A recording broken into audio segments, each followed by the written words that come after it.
नमस्कार, आप देख रहे हैं न्यूज़ 18। मैं हूं आपके साथ रुचिका राज। देखिए, मिडिल ईस्ट में युद्ध जारी है और युद्ध का असर पूरी दुनिया पर इस वक्त पड़ रहा है।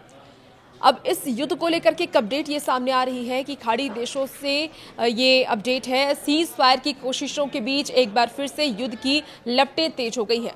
अमेरिका ने ईरान के दक्षिणी इलाके बंदर अब्बास में बड़ा हमला कर दिया है और यह हमला रणनीतिक रूप से दुनिया के सबसे महत्वपूर्ण रास्तों से है, जिसका जो है स्ट्रेट ऑफ हॉर्मुज के पास ये बड़ा हमला हुआ है। दावा ये किया जा रहा है कि अमेरिका ने ईरान की मिसाइल लॉन्च साइट्स और माइंस बिछाने वाली नावों को निशाना बनाया है। पेंटागन का कहना है कि ये कार्रवाई सेल्फ डिफेंस में की गई है।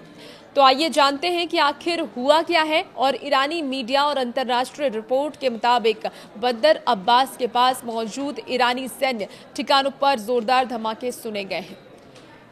आपको बता दें कि अमेरिकी नौसेना और एयरफोर्स ने जॉइंट ऑपरेशन में उन जगहों को हिट किया है जहां से ईरान कथित तौर पर हमले की तैयारी कर रहा था। निशाने पर क्या था वो भी समझाते हैं आपको। मिसाइल लॉन्च साइट्स सबसे पहले उनके निशाने पर थे, क्योंकि उसे नष्ट करना था अमेरिका को। जहां से कम दूरी की ब्लास्टिक मिसाइलें दागी जा रही थी।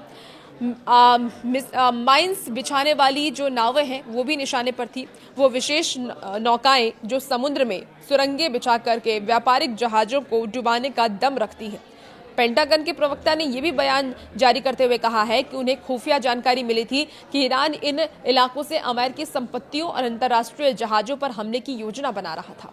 यह हमला इतना गंभीर क्यों है, ये सवाल अभी हर किसी के जहन में है।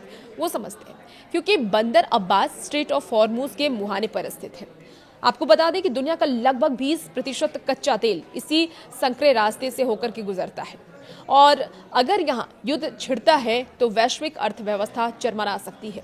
हैरानी की बात तो ये है कि यह हमला तब हुआ जब मिडिल ईस्ट में सीज फायर यानी कि संघर्ष विराम की बातचीत चल रही थी। एक तरफ शांति की कोशिशें हो रही हैं तो दूसरी तरफ अमेरिका का ये कड़ा प्रहार ये बताता है कि ईरान की बढ़ती सैन्य सक्रियता को अमेरिका अब बर्दाश्त करने के मूड में बिल्कुल भी नहीं है।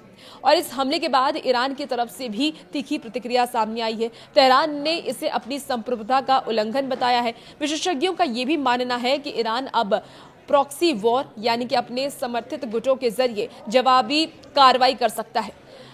लाल सागर से लेकर के ओमान की खाड़ी तक तनाव चरम पर है इस वक्त। तो इसे समझा जाए कि क्या ये एक पूर्ण युद्ध की शुरुआत है या फिर अमेरिका सिर्फ एक कड़ा संदेश देना चाहता था।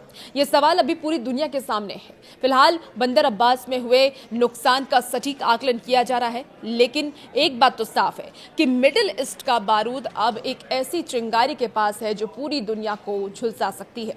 क्या ईरान इस हमले का बदला लेगा या फिर दबाव में आकर के पीछे हटेगा, इस पर हमारी नजर बनी हुई है। और भी ऐसी खबरों के लिए बने रहिए आप न्यूज़ 18 के साथ।